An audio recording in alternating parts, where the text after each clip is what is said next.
Hey guys, Tepcocyclerepair today working on a 2017 Husqvarna 350. This is a sweet bike. It's having some problems with the rear master cylinder.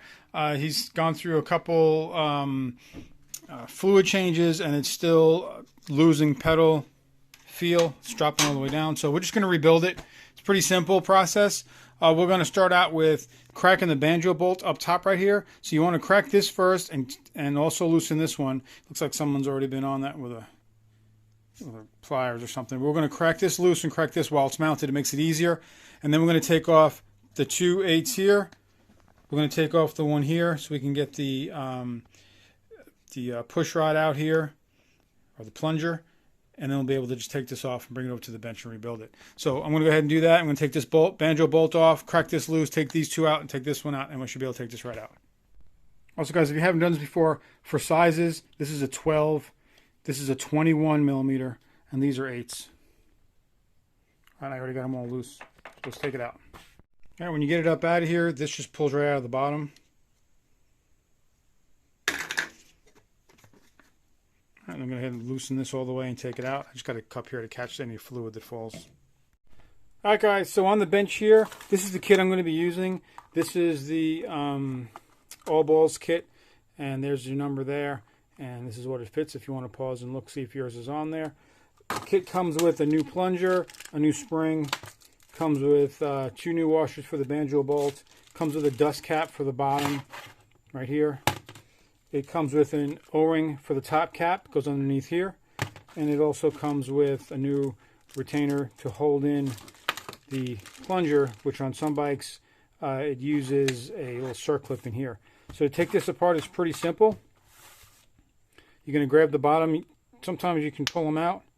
All right. So if not, just try to get underneath with a screwdriver and just be very gentle and get underneath there and pry it out if you need to. But usually if you give them a good pull, they'll come out. Make sure you're clean with everything. Wipe everything down as you get into it. I have compressed air next to me.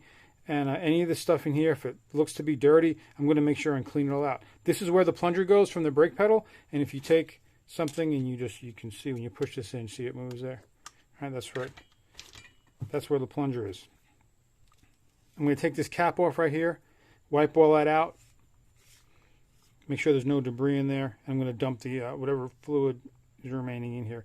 And it looks a little dirty in there. It's got some sparkly stuff. He's been having problems with brake feel and losing the brake pedal, so it might have just got some debris or something in there. Let me go dump this. All right, so with that dumped out of there, bunch of garbage down in there. See that?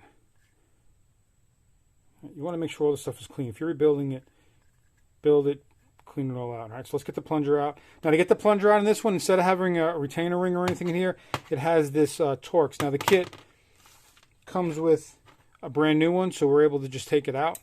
Now be careful because this is going to pop out. It's spring loaded in here. So what we're going to do here is we're going to take it. There's Loctite on this bolt.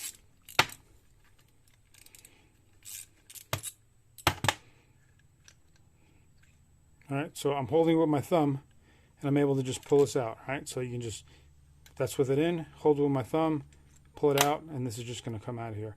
Pay attention to which way this goes in. There's a groove right here. That's the side that points out, because these little O-rings in here need to be facing a certain way, and there's your spring. So all is out here. I'm going to clean this up really good off camera and get it spotless in there again before we put it back together again. All right, guys, so now with everything cleaned up good, we're going to reinstall it again. I have all my new parts laid out here. I got a little bit of the new brake fluid right here because we're going to lubricate the O-rings and the plunger with that. So putting that in, the retainer has to go inside of this hole right here, this slot, so make sure you're putting that in the right way. So we're going to start out with just taking some of this brake fluid, just putting it on these plungers so that they don't go in there dry. Paying attention to where the hole is and where this has to go. We're just going to gently put this back in.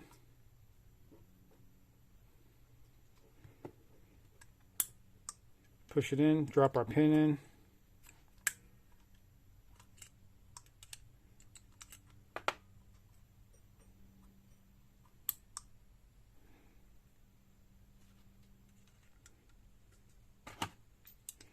All right, we're going to spin it in. It already comes with some Loctite on it, some of the green Loctite.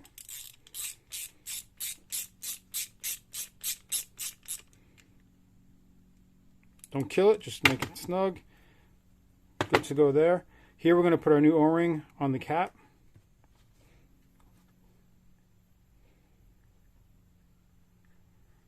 So I'm going to clean around that a little bit more.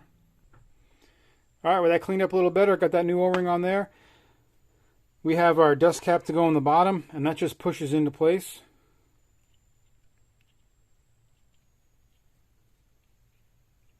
And that's done. Now at this point here, you can pour some fluid in here and kind of pre-bleed it a little bit, and that's going to help out when you put it back on the bike. You're still going to have to bleed it. I'm going to use a pneumatic bleeder, so it just pulls all the fluid through, but I'm going to go ahead and pre-bleed some of it here just to get any air bubbles out.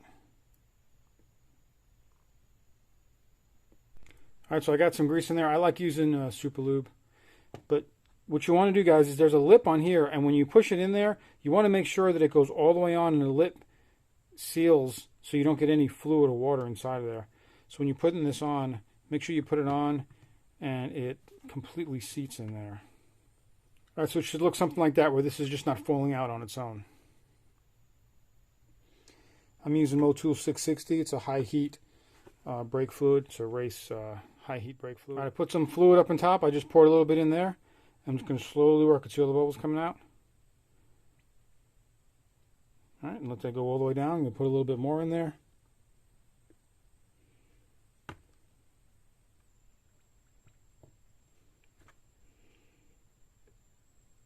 This will just make it easier to bleed, especially if you don't have a pneumatic bleeder like I have. That makes it really easy. But if you don't have one, if you do this, it's going to save you a lot of time and frustration trying to get that line bled. All right, so I'm going to do this until I get no more bubbles coming out of there.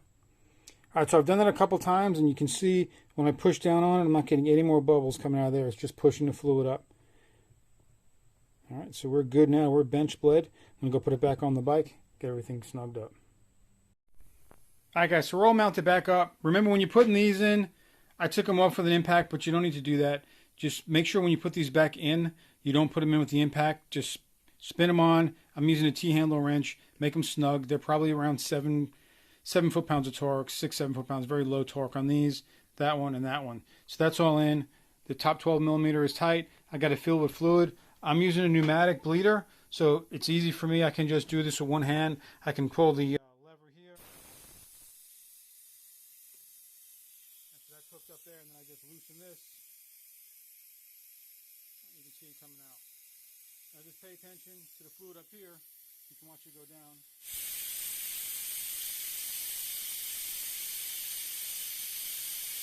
Really makes this job easy.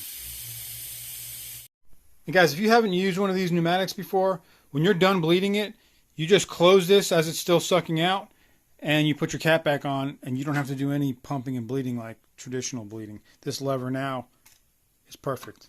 So we're just going to go ahead and put the cap back on it, and we're good to go for the rear. All right, guys, so that's all there is to it. It's pretty simple. It's an easy job. It's really quick. Doesn't take too long. Make sure you bleed the system when you're done. Bench bleed it. That'll help you a lot. And keep everything really clean. And the kit wasn't that expensive, so it's good, worth doing once in a while, especially if you're having some brake problems. Rear brakes get really hot, especially if you're a trail rider and you're using your rear brake a lot. They're going to get really hot. It's going to burn that fluid up. At the very least, you should be changing your fluid every year. Or more often if it starts getting dark. So we rebuilt this cylinder. Everything feels great now. We're going to get it back out riding. Guys, please, if you like this video, please hit the like button, subscribe, hit that bell for further notification. Guys, till next time, it's Tepcocyclerepair.